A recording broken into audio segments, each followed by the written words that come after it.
Gandang araw mga boss. Welcome po sa Ricana Mix Vlog. Live po tayo. Mag-ihaw po tayo. Maghahaling muna tayo ng para sa ihaw natin mga boss. Ito na mga boss. Ihawin na natin. Isalang na natin itong side up mga boss.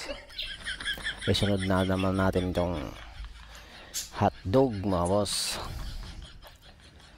Tapos itong mais. Inihaw na mais mga boss. Masarap yan. Sunod naman natin itong ampalaya. Bunga ng ampalaya mga boss. Dalawang piraso.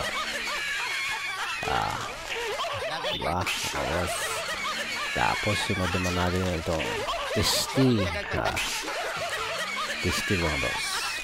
Tapos itong french fries. Inihaw na french fries mga boss.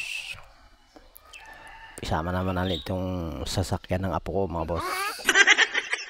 Ihari ako dito mga boss sa apo ko mga boss mamaya pag uwi galing sa school mga boss.